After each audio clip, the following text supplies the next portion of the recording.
दोस्तों, लखन का लाइव तो आप सबने अब तक देख ही लिया होगा।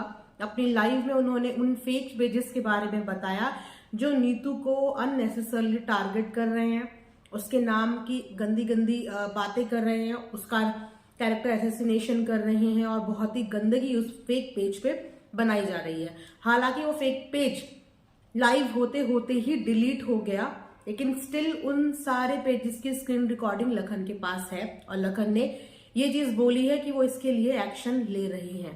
और उन्होंने अपनी ऑडियंस से भी रिक्वेस्ट करी है कि अगर कोई उन्हें इस चीज में ज्वाइन करना चाहता है तो वो कल उनको ज्वाइन कर सकता है। अपने इंस्टाग्राम हैंडल पे उन्होंने एड्रेस भी दिया है।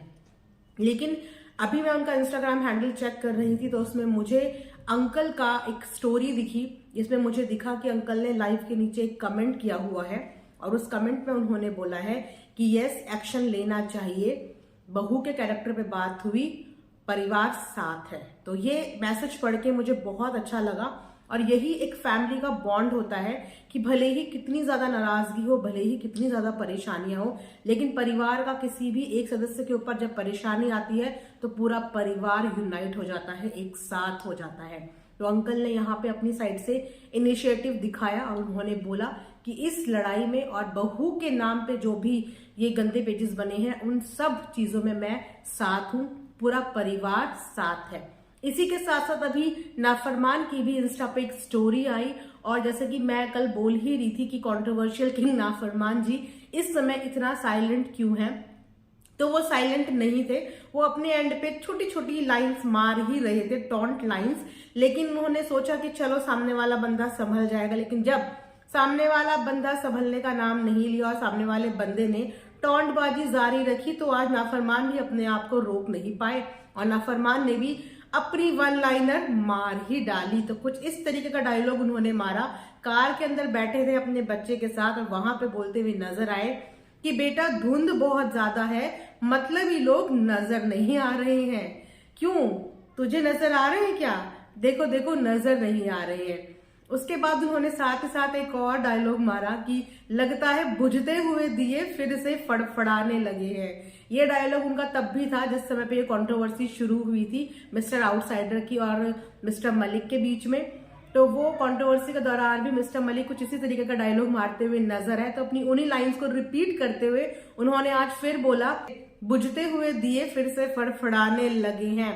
भाई अपने घर पे ध्यान दे लो, यूट्यूब पे ध्यान दे लो, मत करो किसी की लाइफ में इंटरफेयर, मत करो, फिर बुलाना पड़ेगा किसी और को सॉर्ट आउट करने के लिए। तो ये सब जानते ही हैं कि लास्ट टाइम जब कंट्रोवर्सी हुई थी कुछ यहाँ से बोला गया था, कुछ वहां से बोला गया था। जैसा कि मैं हमेशा बोलती हूँ कि सबको सबके वीक पॉइंट्स यहाँ पे पता है, क्योंकि एक टाइम पे काफी अच्छा बॉन्ड ये लोग आपस में शेयर करते थे। तो जाहिर सी बात है कि अगर आपको उनके कुछ पता है तो उनको भी आपके कुछ पता होंगे लूप होल्स। तो इसीलिए उस समय भी पैचअप कराने के लिए मैंने बताया था कि प्रिंस आए थे और उन्होंने मिस्टर मलिक और मिस्टर आउटसाइडर का पैचअप कराया था। लेकिन अब जब फिर से इन्होंने टारगेट करना शुरू करा है इस बार लखन को, तो फिर से मिस्टर मलिक आ चुके हैं मोड में, यानी कि अपने वन लाइनर मोड में और टॉन्ट वाले मोड में। क्योंकि टॉन्टिंग में तो मैंने बोला कि उनको कोई हरा ही नहीं सकता। थोड़े दिन मैदान छोड़ा तो लोग सोचे कि अरे कौन, लेकिन भूलो मत कि ये वही है जो स्नैपचैट पे रोज आके लेनी देनी करते हैं लोगों की। तो आजकल भी एक दो इन्फ्लुएंसर्स की इन्होंने बीच में करी है, लेकिन आज का वन लाइनर सुन के मजा आ गया, मानो पुरानी यादें ताजा हो गई हो।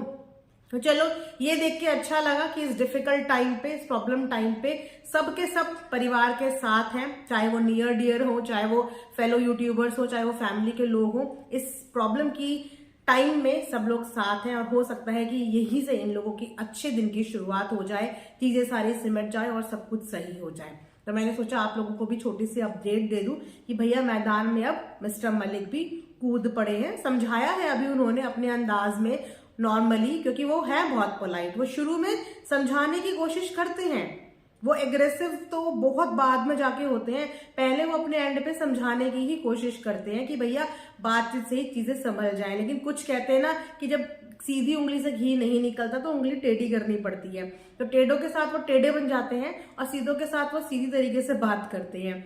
तो उनका ये अंदाज है, तो देखते हैं उनके इस अंदाज का सामने वाले को कुछ इम्पैक्ट पड़ता है या सामने वाला चुप हो जाता है या फिर चुप नहीं होता। वेल जो भी होगा, इस बार दोनों ही लोग इस चीज के लिए फुल रेडी हैं। इस बार लखन ने भी बोला है कि मैं इस बार अपने ऊपर कुछ नहीं लूंगा, अगर मुझे सामने से कुछ भी बोला गया तो जवाब जरूर मिलेगा।